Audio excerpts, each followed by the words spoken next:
이 시간 우리에게 주시는 하나님의 말씀은 신약 성경 에베소서 6장 1절에서 3절까지의 말씀입니다. 에베소서 6장 1절에서 3절까지의 말씀, 주의 말씀을 봉독하겠습니다.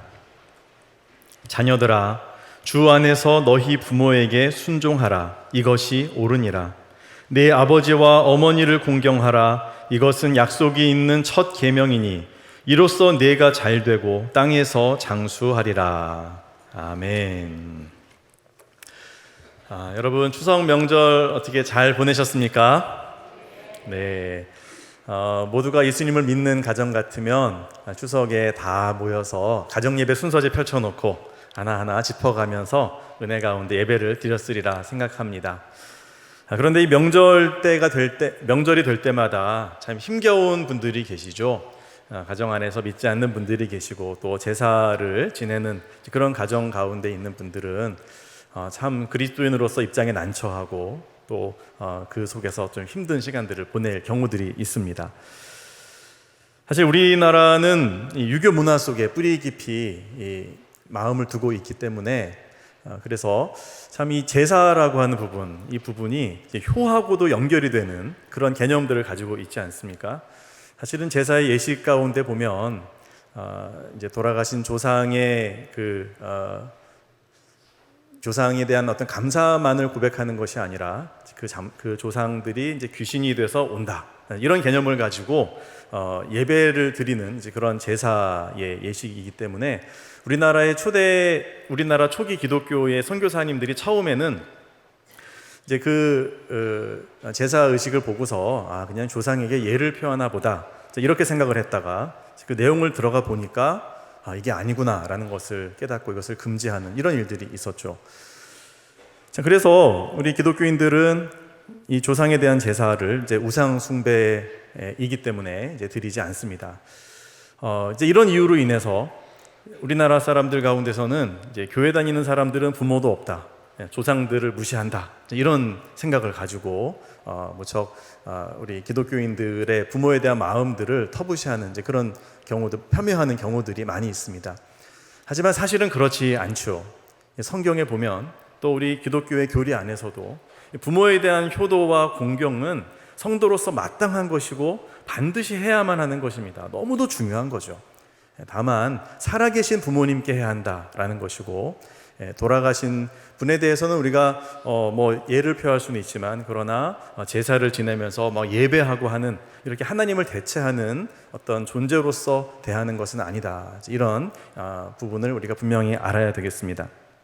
자, 그래서 성경은 오늘 본문에서 이렇게 말씀하시는 겁니다. 에베소서 6장 1절에서 3절 말씀에서 자녀들아, 이 자녀들아라고 하는 것은 이제 어린 아이를 지칭하기도 하고 또 자녀를 지칭하기도 합니다. 자녀들아, 주 안에서 너희 부모에게 순종하라. 주 안에서죠.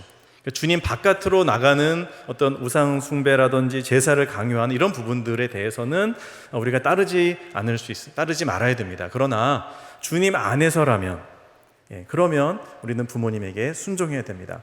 그렇다고 예수님 믿는 부모님에게만 순종하라는 뜻은 아닙니다.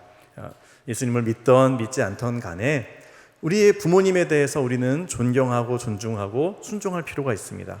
다만 그분들의 말씀이 이제 예수 그리스도의 뜻을 벗어날 경우, 그 경우는 예외가 되는 것이죠. 어쨌든 일반적으로 부모에게 순종하라, 이것이 옳다라고 말씀합니다. 내 아버지와 어머니를 공경하라. 이것은 약속이 있는 첫 계명이니 이로써 네가 잘되고 땅에서 장수하리라 라고 말씀하고 있죠. 자, 약속이 있는 첫 계명이라는 것은 오늘 본문의 에베소서에서 처음 등장하는 개념이 아니라는 겁니다. 어디서 나오는 말씀이죠? 그렇죠, 출애굽기에. 출애굽한 이스라엘 백성들이 하나님께서 주시는 그 언약의 돌판 10가지의 이 계명을 받지 않았습니까? 이제 모세가 가서 받아왔죠. 이 하나님이 주시는 이 계명 가운데서 하나님에 대해서 지켜야 하는 계명 4가지, 그리고 사람에게 대해서 지켜야 하는 계명 이제 5, 6, 7, 8, 9, 10, 6가지가 있는데, 사람에 대한 계명 중에 첫 번째가 뭐냐? 바로 너의 부모를 공경하라입니다. 십계명은 여러분 성경 찬송 합본이면 제일 뒷면을 탁 펼치시면 거기에 이렇게 기록이 되어 있죠. 확인해 보실 수 있습니다. 그래서 그 5번째 계명, 인간을 향한 첫 번째, 다른 이웃을 향한, 다른 사람을 향한 첫 번째 계명이다라는 뜻이고요. 약속이 있다는 것은 이것을 지키면 하나님의 특별한 축복이 약속되어 있다는 겁니다. 안 지키면 그 축복도 없지만 지키면 하나님이 꼭 복을 주시는 요소가 있다라는 것이죠. 그 요소는 무엇입니까? 오늘 본문에 나오죠. 이로써 내가 잘 되고 땅에서 장수하리라. 하나님이 우리에게 맡겨주신 이 땅에서, 또 하나님이 우리에게 주시는 모든 삶 속에서 잘 되어지고 우리의 삶이 길어지는 이 귀한 약속이 주어져 있는 것, 바로 부모에 대한 공경입니다.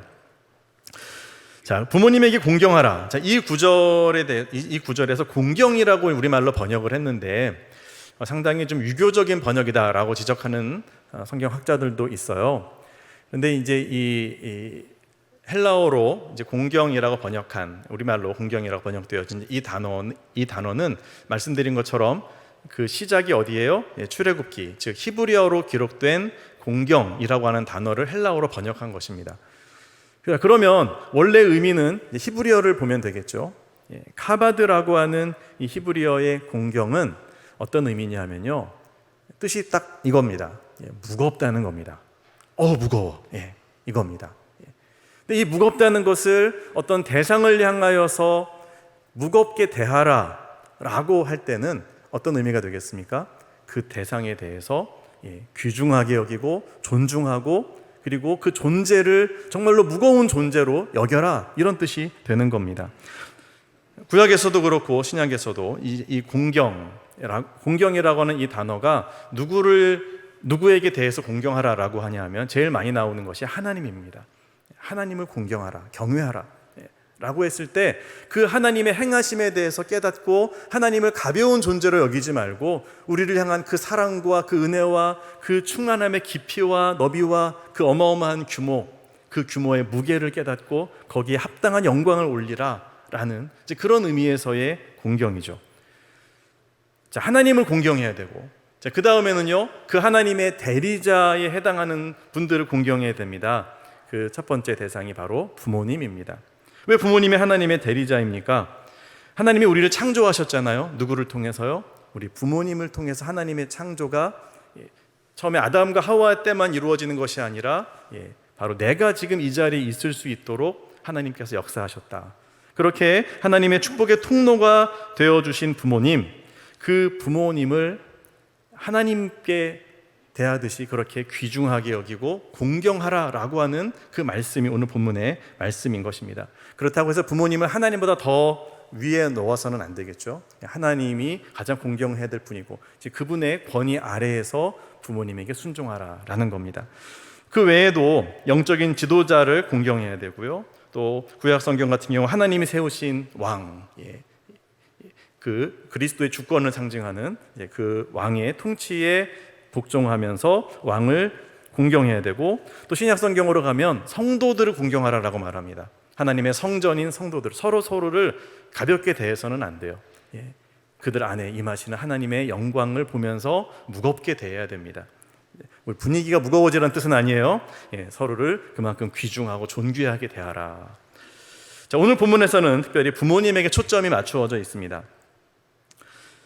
부모님의 극진한 돌봄과 섬김, 우리를 낳고 길러주신 이 모든 것이 하나님의 사랑의 통로가 되었다라고 하는 면에서 우리는 부모님께 감사하고 고마움을 표현하고 또 부모님을 존경하고 존중해야 마땅합니다. 세상 사람들은 부모님을 존중하지 않는다 할지라도 나는 존중해야 되는 거예요. 왜요? 나를 낳아주셨으니까. 부모님의 그 모든 사랑과 삶과 정성을 나를 위해 쏟아 부어주셨기 때문에 그것을 인정하고, 그리고 그 헌신에 걸맞는 존경을 드리는 것이 자녀들의 마땅한 바라는 것이죠. 자, 그러면 자녀들은 어떻게 부모님을 공경하면 좋을까요? 몇 가지로 살펴보고자 합니다. 공경하라, 어떻게 하면 될까? 좀 구체적으로 생각해 봐야 되겠죠. 첫 번째로, 부모님을 공경하기 위해서는 공경할 기회를 놓치지 말아야 됩니다. 부모님이 언제까지나 우리 곁에 계시는 것 아니잖아요. 다 때가 있고 기회가 있습니다.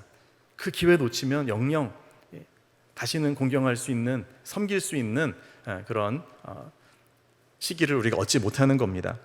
조선 선조 때 강원도 관찰사인 정철, 이분이 훈민가에서 백성들을 훈계하기 위한 훈민가에서 이런 시조를 읊었습니다. 어버이 살아신제 섬길 일난 다하여라. 지나간 후면 애달다 어찌하리. 평생에 고쳐 못할 일이 이뿐인가 하노라.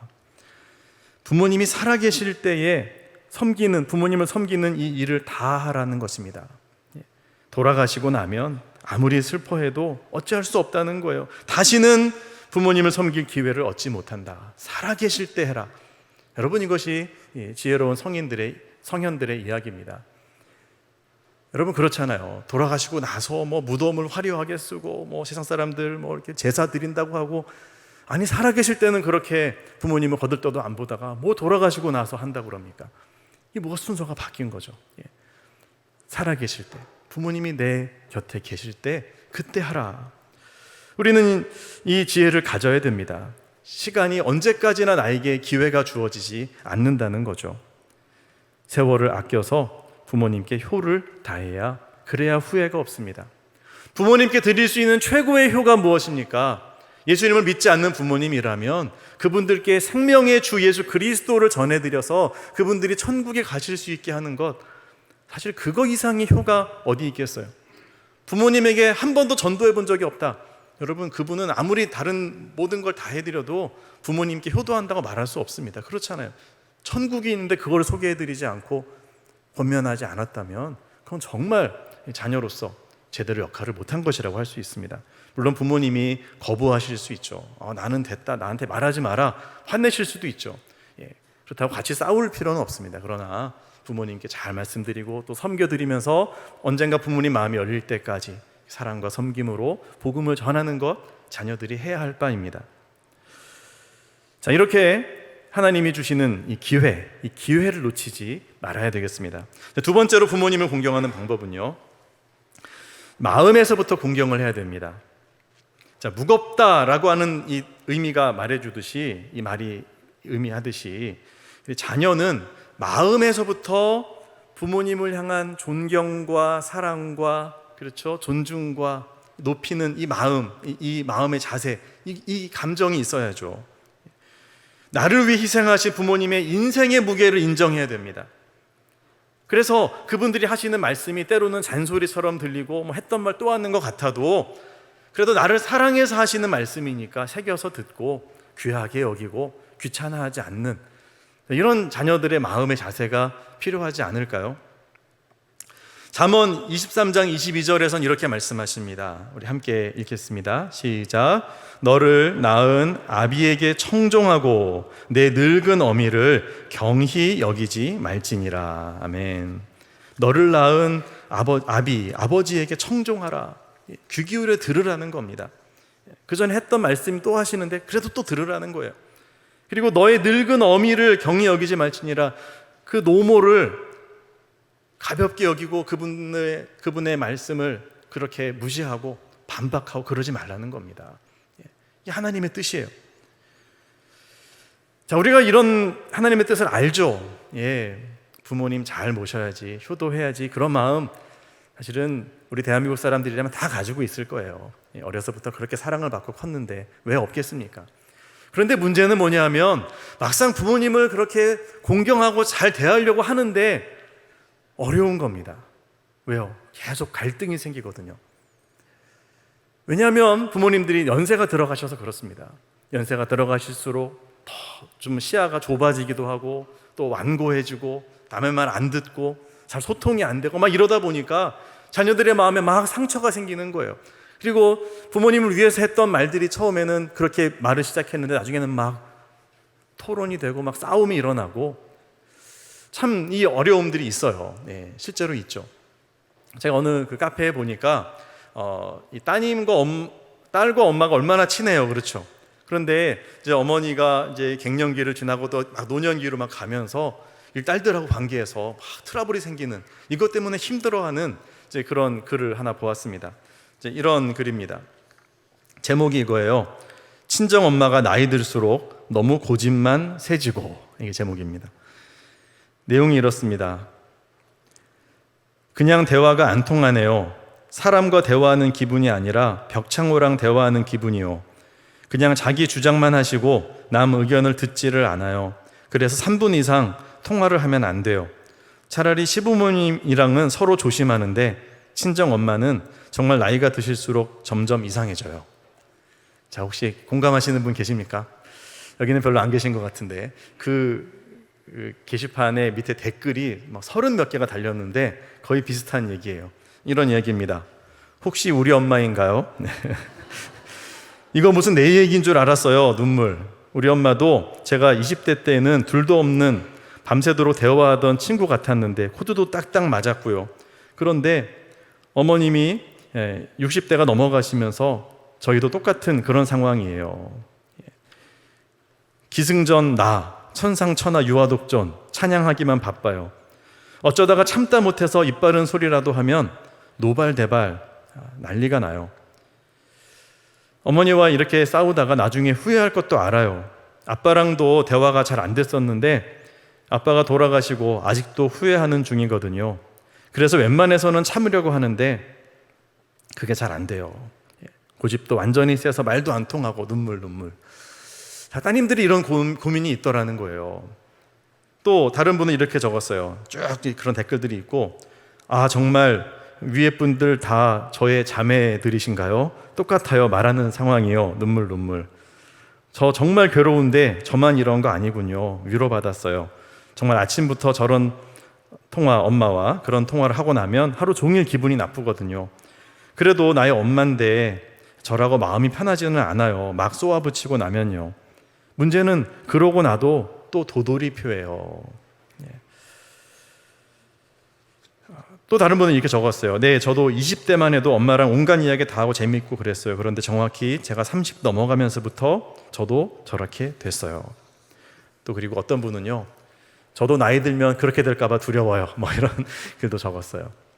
그래요. 한 30년 지나면 지금 이 댓글 적으신 분들이 딱 그 위치에 가셔가지고 또 본인의 딸들하고 같은 대화를 하고 계실지도 모르겠습니다. 여러분, 이렇게 부모님과 잘 소통이 안 될 때 어떻게 해야 될까요? 특히 부모님에게 이제 요즘 많이 있는 그런 치매 같은 질병이 조금씩 생겨나잖아요. 뭐 처음부터 확 이렇게 오지는 않아도 점점점 이제 부모님이 뭔가 인지가 잘 안 되시고 시야가 더 좁아지고 이렇게 고집스러워진다고 느껴질 때 자녀들의 마음에 상처가 하나둘 쌓이죠. 그냥 정상적인 부모님처럼 생각하고 계속 대화를 하다가 보니까 어느 순간 벽에 부딪히고 그러면서 막 분노가 일어나고 거기서 막 다툼이 생기면서 부모님을 존경하고 싶고 공경하고 싶은데 이게 너무 어려워지는, 참 이런 딜레마에 빠져서 힘들어하는 그런 자녀분들 많이 계십니다. 어떻게 하면 좋을까? 그렇다고 부모님이 잘못하는 부분을 그냥 내버려 둘 수는 없잖아요. 부모님이 특히 이제 사별하셔서 홀로 계신 부모님 같은 경우에 주변에서 막 이렇게 저렇게 막 부모님 재산을 막 뺏어가려고 이렇게 접근하는 사람들 많단 말이에요. 여기 투자해라, 이거 해라, 뭐 이렇게 거기에 막 솔깃해서 막 흔들릴 때 자녀들이 가만히 있어서 안 되잖아요. 엄마 그거 아니에요. 아빠 그 얘기 들으시면 안 돼요. 설명을 해드리고 뭔가 대화를 해야 되지 않겠습니까? 근데 문제는 그런 대화를 하다 보면 싸움이 난다는 거예요. 자, 그러면 어떻게 하면 좋을까? 여기에 대해서 그 공자께서 아주 지혜로운 말씀을 하셨습니다. 부모에게 간을 해도 되냐 안 되냐, 간언을 충고를 해도 되느냐 안 되느냐, 자녀가 장성했다면 간언을 해야 된다라고 이야기를 해요. 그런데 어떻게 해야 되느냐? 부드럽게 경상도 스타일로 막 이렇게, 또 서울 스타일로 날카롭게 막 그렇게 하셔서는 안 되는 거예요. 부드럽게, 부모님 마음에 상처되지 않게. 그러면 안 들으실 거 아니에요. 그럼 어쩔 수 없다. 이게 공자의 이야기예요. 그냥 부드럽게 계속 간언을 해서 부모님을 설득하고 이해시켜야 한다. 여러분, 그렇습니다. 그 부모님의 입장, 부모님의 마음, 그 마음을 좀 읽어드리라는 거죠. 한마디로 말하면 어떻게 저렇게 마음이 완고해지셨을까? 이거를 부모님의 입장에서 생각해 보면 뭐예요? 주관이 뚜렷하시구나. 어떻게 저렇게 대화가 안 될까?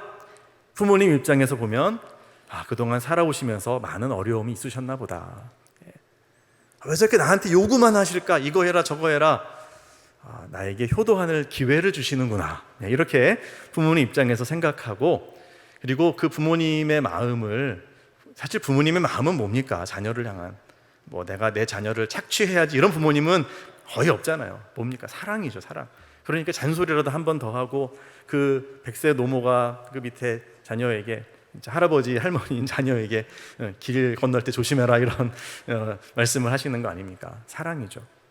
그 속에서 다른 말 아니고, 논리적으로 맞고 틀리고가 아니고, 사랑하셔서 하시는 말씀이다, 이렇게만 이해하고 받아들이고, 예 어머니, 예 아버지, 알았어요, 그렇게 하면 되는 거 아니겠습니까? 여러분, 이렇게 부모님의 마음에서 사랑을 읽어내고 기꺼이 순종하고 경청하고 부모님에게 반응할 때, 그럴 때 하나님이 복을 주시고요, 또 복을 누릴 준비가 되어진다는 것이죠. 추석 명절에 시댁에 내려가서 많은 일을 했던 한 맏며느리가 있었습니다. 너무 고생을 했어요. 이제 명절이 이제 끝나고 이제 올라가려고 하는데, 이 시어머님이 음식을 싸주십니다. 음식 싸주시죠? 할 때. 그래서 막 전이랑 김치랑 막 이렇게 싸서 검은 봉투에 이렇게 싸가지고서 주시는 거예요. 좀 세련된 봉투에서 넣어서 주시면 좋을 텐데, 검은 봉다리에 막 싸가지고 이제 주시는 거죠. 그런데 작은 며느리는요, 올 때도 미리 와서 음식 안 하고 딱 슬라이딩 하듯이 와가지고 그냥 밥만 딱 먹고 가는데, 또 음식을 싸주려고 하니까 미리 선수를 칩니다. 어머니, 저는 안 가져가요. 안 싸셔도 돼요. 이렇게요.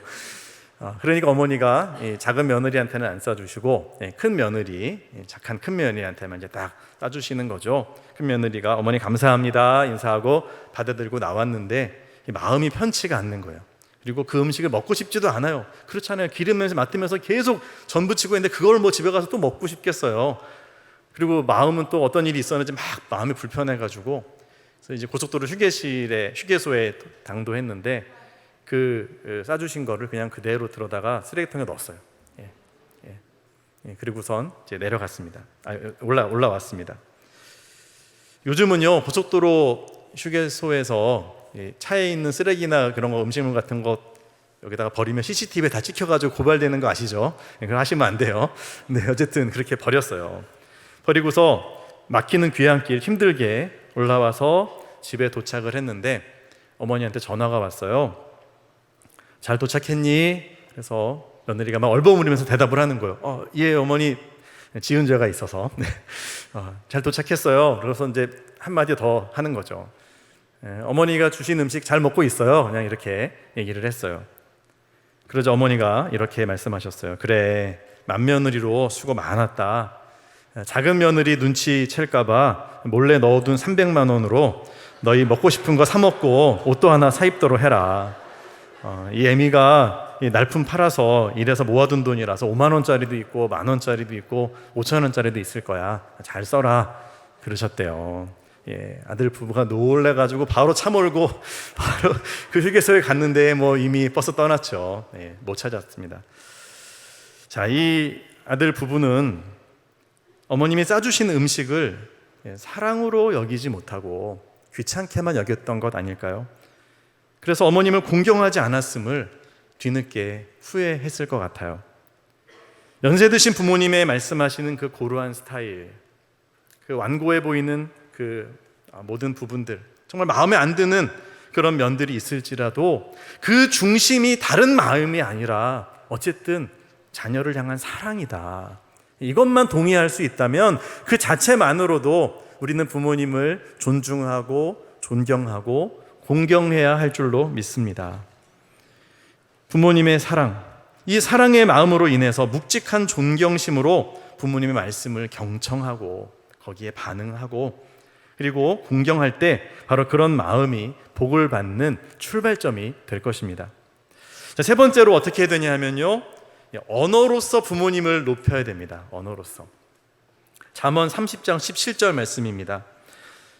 아비를 조롱하며 어미 순종하기를 싫어하는 자의 눈은 골짜기의 까마귀에게 쪼이고 독수리 새끼에게 먹히리라. 무시무시한 말씀이죠. 자기 아버지를 조롱하는 사람. 조롱한다는 얘기는 뭐예요? 아버님이 연세가 많이 드셨다는 거예요. 실수한다는 거예요. 노아가 그 방주를 이끌고 그리고서 무태에 도착했을 때 그가 술을 마시고 실수하잖아요. 그 모습을 아들들이 보고서 어떤 아들은 동네방네 다니면서 그 실수를 다 퍼뜨렸고 어떤 아들들은 그 아버지 실수를 덮어줬죠. 누가 복을 받습니까? 아버지 실수를 덮어주는 아들들이 복을 받지 않습니까? 아비를 조롱하고 어미 순종하기를 싫어하는 자, 그 눈이 까마귀에게 쪼일 만큼 이 죄값이 크다라고 말씀을 하십니다. 패션 오브 크라이스트에 보면 예수님이 십자가에 못 박혀 계시고 양편 강도의 이야기가 나오죠. 그 장면이 나오죠. 그때 한편에 있는 강도가 예수님을 막 조롱하고 모독하고 뭐 그렇게 욕을 합니다. 그리고 나서 어떤 장면이 나옵니까? 까마귀 한 마리가 푸드득 날아와 가지고 그 예수님을 조롱했던 그 주에서 눈을 막 이렇게 부리로 쪼는 좀 끔찍한 장면이 나옵니다. 바로 오늘 이 잠언 말씀을 배경으로 해서 감독이 집어넣은 씬이 아닌가 생각을 합니다. 여러분, 하나님 보시기에 부모를 조롱하는 죄는 새에게 눈을 쪼이는 벌을 받을 정도로 큰 중범죄라는 겁니다. 진정한 부모 공경, 그 시작은요 언어로부터 시작되는 겁니다. 아무리 다른 거 해드려도 말로 부모를 멸시하고 공격하고 무시하는데, 조롱하는데 어찌 그 사람이 복을 받을 수 있겠어요? 이건 공경하는 게 아닌 거예요. 언어에서부터 달라져야 됩니다. 부모를 공경하는 존경의 언어의 표현이 필요하고요. 이것을 다른 식구들도 다 듣고 있는 거죠. 교회학교 유치부에 다녀온 아이가 숙제를 합니다. 교회학교에서 이제 10계명으로 퀴즈 대회를 하기로 했나 봐요. 그래서 10계명을 열심히 외우고 있습니다. 그래서 이렇게 외웠어요. 5계명, 내 부모를 공격하라. 내 부모를 공격하라. 아빠가 깜짝 놀라가지고 정정을 해줍니다. 야, 공격이 아니고 공경. 따라해봐. 공경. 공경 똑같은 거 아니에요? 그래서 아니야 하면서 설명을 해줍니다. 공경은 네가 아빠 말을 잘 듣고 따르는 거야. 아빠를 사랑하는 게 공경하는 거고, 공격은 아빠한테 덤비고 아빠 말 안 듣고 그러는 게 공격이지. 아, 그렇구나. 아이가 이해를 했어요. 그리고는 곰곰이 생각을 하더니 아빠한테 이렇게 얘기했습니다. 그런데 아빠는 왜 할아버지를 공경하지 않고 공격해? 라고요. 아이들이 다 듣고 있는 겁니다. 우리는 부모님을 공경합니까? 공격합니까?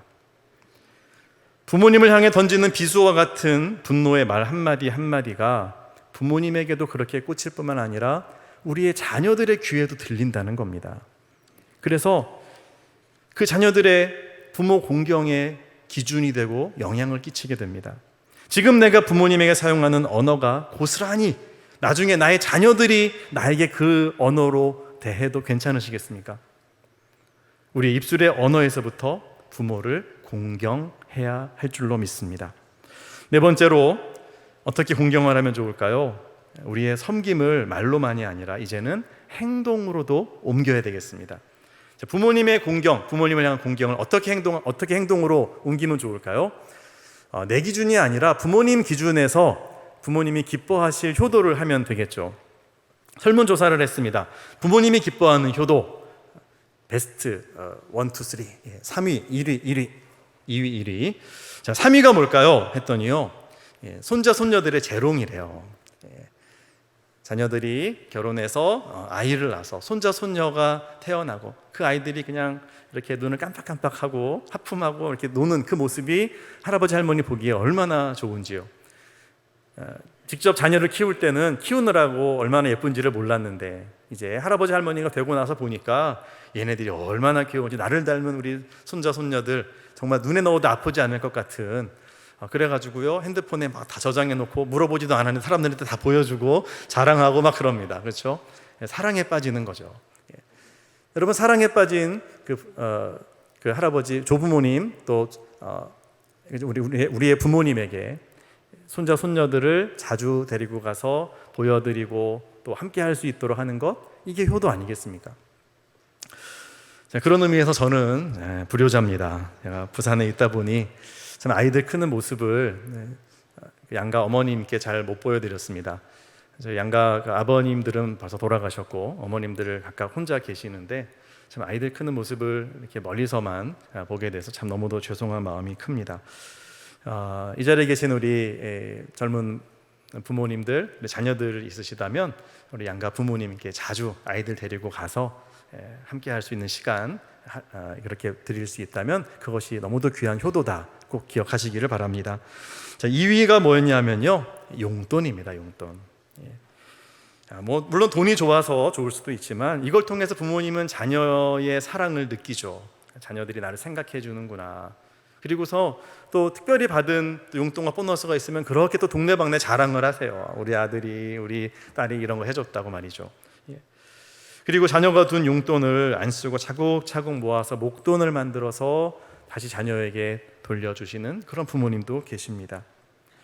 부모님은 자신의 모든 물질을 자녀를 위해서 쏟아 부었는데 자녀들이 자신의 생활비의 일부를 떼서 부모님을 위해 드리는 것, 여러분 이것을 아까워해서야 되겠습니까?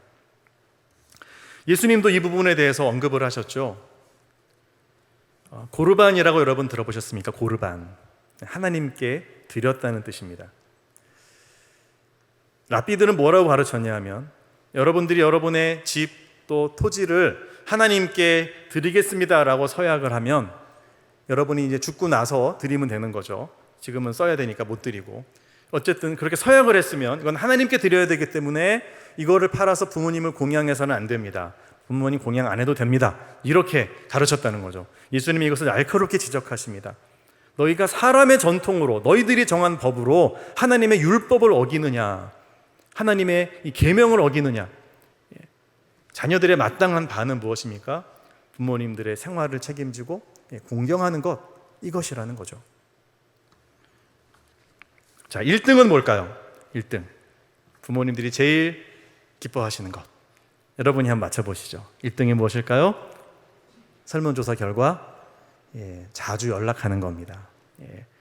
저 어디 가고 있어요, 이래요, 이렇게 1년에 한 번 연락하는 게 아니라 일주일에 몇 번씩 자주 연락하는 것. 제가 신방을 갔는데 사별하신 어느 은퇴하신 성도님 가정이었어요. 그 성도님께서 저에게 그러시는 거예요. 서울에 계신 어머님께 자주 연락드리세요 목사님, 그러시더라고요. 제가 뜨끔하는 거예요. 그래가지고 네 알겠어요 그랬더니 말씀하시더라고요. 저희 자녀들이 저에게 자주 연락을 주는데 얼마나 행복한지 몰라요. 어머님께도 그렇게 꼭 해드리세요 라고 저에게 말씀을 해주셨습니다. 부모님이 계시다면 여러분 자주 찾아뵙고 또 자주 연락드리고 소통하는 것, 이것이 그분들이 홀로 있지 않고 함께 있다는 것을 느낄 수 있게 할 겁니다. 그러기 위해서는 소통이 되어야 하잖아요. 그분들의 입장에서 이해해드리고 다 내 뜻대로가 아니어도 부모님의 입장에서 그렇게 인정해드리면서 소통하는 것, 이것이 효도입니다. 하나님께 드리고 헌신하는 것, 물론 가장 중요하고 필요하지만 이것을 핑계로 부모님께 소홀히 할 수 없다. 오늘 말씀을 묵상하고 설교 준비하면서 저도 많은 반성을 했습니다. 부모님께 용돈을 드리고 자주 연락하시고 찾아뵙고, 그리고 찾아뵈었을 때 그냥 이렇게 인사만 하지 말고요, 부모님 손을 잡아드리고 안아드리는 것, 이것도 참 필요한 것 같습니다. 어느 연세 드신 심리학자 교수님께서 이런 말씀하시더라고요.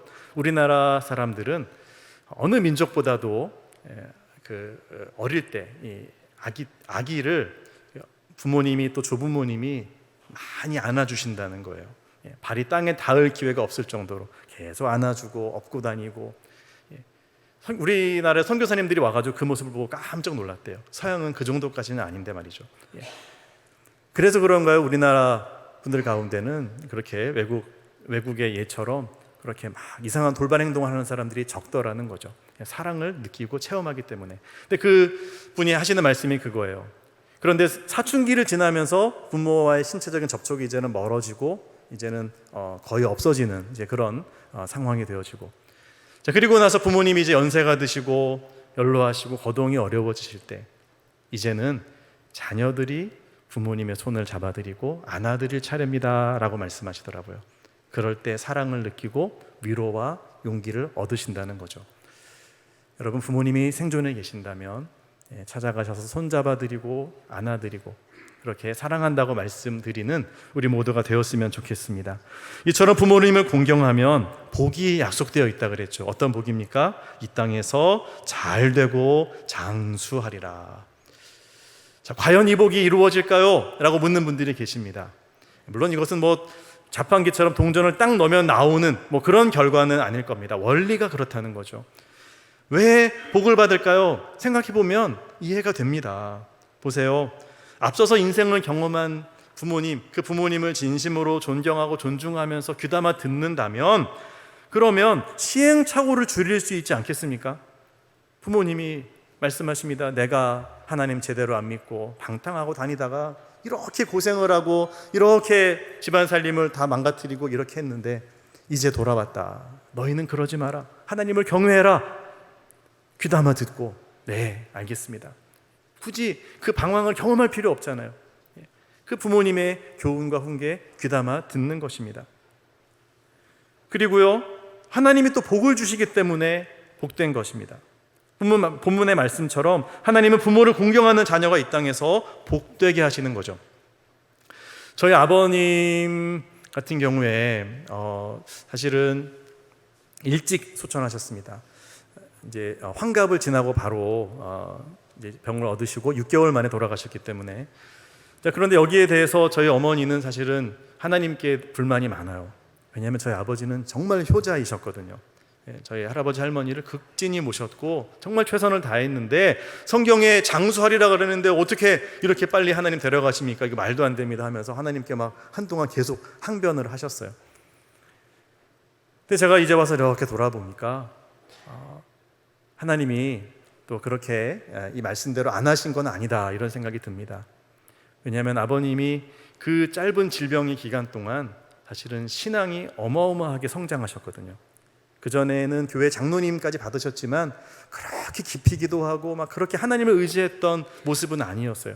그런데 이 6개월의 투병 속에서 정말로 하나님 앞에 헌신하고 하나님과 사랑으로 소통하고 깊은 영적인 체험을 하는 그런 은혜를 누리셨구나, 이 생각이 들었고요.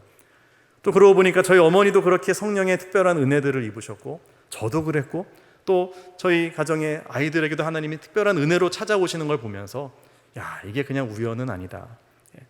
참 하나님 말씀에 순종하고 또 효도했을 때 하나님이 주시는 특별한 은혜, 정말 영적으로 모든 면에서 잘 되고 형통한 그런 복이 아닐까라고 생각해 보았습니다. 그리고 무엇보다도 어떤 이 복의 의미는 무엇이냐면요, 이 복이 어떻게 흘러오냐면 우리의 자녀들이 보고 배우기 때문입니다. 아까 말씀드린 것처럼 말이죠. 부모님이 어떻게 말씀하시고 행동하시는지 우리의 자녀들은 두 눈과 두 귀, 온몸으로 느끼며 체험합니다. 부모님을 공경하면 우리 아이들도 나중에 우리에게 그렇게 대해주게 될 거예요. 왜요? 모델이 되니까. 사람은 모델을 보고 배우잖아요. 우리가 결혼에 대해서 딱히 배우지 않아도 부모님이 결혼 생활하는 걸 보면서 이게 은연중에 모델이 돼서 아버지 역할, 어머니 역할이 각인되는 것처럼 부모님에게 어떻게 하는지를 보고 자란 우리의 자녀들은 그러한 모습으로 또한 우리에게 대해 줄 것입니다. 행복이 되물림되는 것이죠. 부모 공경이 10계명 중에서 사람을 향한 첫 번째 계명입니다. 여러분, 그만큼 중요하다는 뜻입니다. 이웃사랑의 시작은 결국 가정에서부터 이루어지는 부모 공경, 여기서 출발하는 것이죠. 그러므로 사랑하는 성도 여러분, 부모 공경을 결단하고 그리고 진심으로 효도하는 모습을 하나님 앞에서 또 우리의 자녀들 앞에서 보여줄 수 있기를 바랍니다. 그래서 이 첫 계명의 복을 우리가 대대로 누리고 그리고 이 복을 나누어 주는 모든 축복의 성도들 되시기를 예수 그리스도의 이름으로 축원합니다.